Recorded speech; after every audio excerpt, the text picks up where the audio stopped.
محرم کا مہینہ آیا اور محرم کے مہینے سے ہجری سال کی ابتدا ہوتی ہے، اور سیدنا عمر فاروق رضی اللہ عنہ کے زمانے سے یہ سلسلہ چلا آ رہا ہے۔ سیدنا عمر فاروق رضی اللہ عنہ سے پہلے جو سال ہوتے تھے ان کو کسی خاص واقعے کی طرف منسوب کر دیتے تھے، اور اسی واقعے کے مناسبت سے وہ سال پہچانا جاتا تھا۔ مثلا سن یکم ہجری کو عام الہجرہ کہا گیا، پھر سن 2 ہجری کو عام و بدر کہا گیا، اور سن 3 ہجری کو عام احد کہا گیا۔ یہ سلسلہ تھا، اور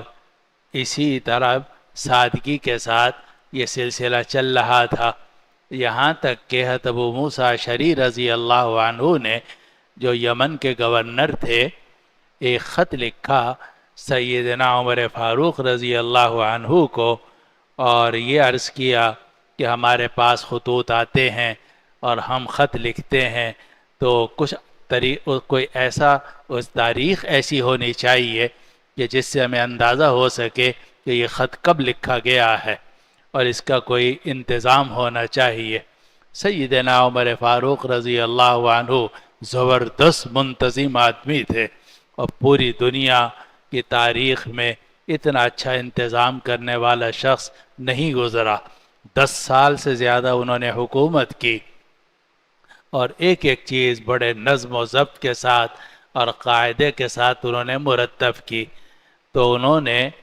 ابو موسیٰ اشعری رضی اللہ عنہ کے اس خط کو محسوس کیا، خود ان کے ساتھ یہ واقعہ پیش آیا کہ ان کے سامنے ایک تحریر لائی گئی، اس پر لکھا ہوا تھا شعبان، تو فرمانے لگے کون سا شعبان، اس سال کا یا پچھلا شعبان؟ تو پھر عمر فاروق رضی اللہ عنہ نے فرمایا کہ ابو موسیٰ اشعری صحیح کہتے ہیں، اب ہمیں اس کا انتظام کرنا چاہیے اور منظم تاریخ ہونی چاہیے۔ چنانچہ صحابہ رضوان اللہ علیہم اجمعین کی مجلس منعقد ہوئی جس میں بڑے بڑے صحابہ موجود تھے، تو کسی نے کہا کہ نبی کریم صلی اللہ علیہ وسلم کی ولادت سے اسلامی کیلنڈر کی ابتدا ہونی چاہیے۔ کسی نے کہا کہ جب سے نبی کریم صلی اللہ علیہ وسلم پر وحی آنی شروع ہوئی، یعنی آپ کی بعثت کے وقت سے، اس وقت سے اسلامی کیلنڈر کی ابتدا ہونی چاہیے۔ لیکن حضرت علی رضی اللہ عنہ نے عرض کیا کہ میرے خیال میں ہجرت سے اسلامی کیلنڈر کی ابتدا ہونی چاہیے۔ بعض حضرات نے تجویز پیش کی کہ نبی کریم صلی اللہ علیہ وسلم کے وفات کے سال سے، وصال کے سال سے اسلامی کیلنڈر کی ابتدا ہونی چاہیے۔ تو 4 تجویزیں صحابہ رضوان اللہ علیہ مجمعین کے سامنے آئیں کہ ولادت کے وقت سے، ولادت مبارکہ کے وقت سے اسلامی کیلنڈر کی ابتدا کی جائے، یا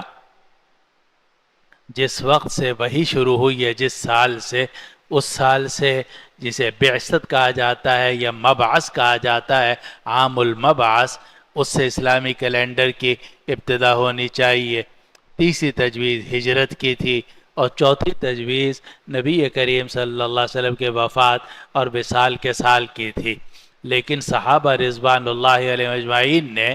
یہ طے کیا کہ ہجرت سے اس کی ابتدا ہونی چاہیے، اور وجہ اس کی یہ ہے کہ ولادت کسی بھی انسان کے اپنے اختیار میں نہیں ہوتی، یہ غیر اختیاری عمل ہے۔ آدمی اپنی مرضی سے تو نہیں پیدا ہوتا، نہ اپنی مرضی سے دن کا انتخاب کرتا ہے۔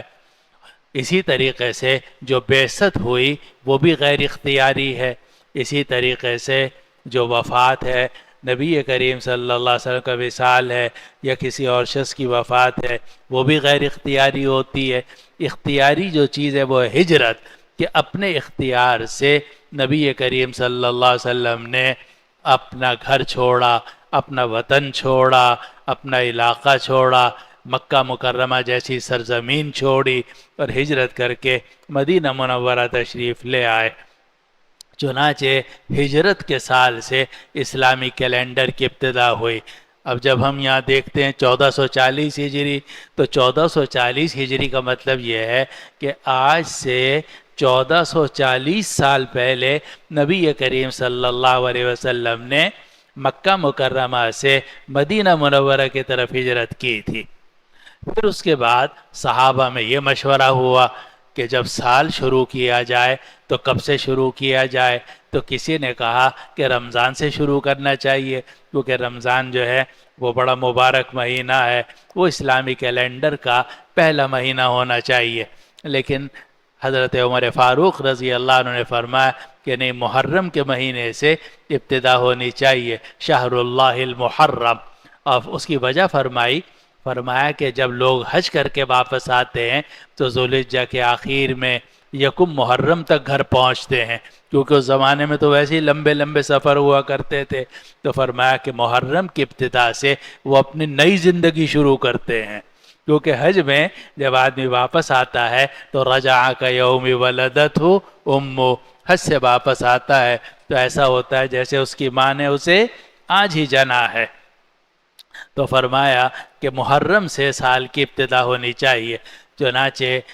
سب 1440 ہجری اب یہ چل رہا ہے، اس کا پہلا مہینہ محرم کا اور یہ دوسرا مہینہ صفر کا،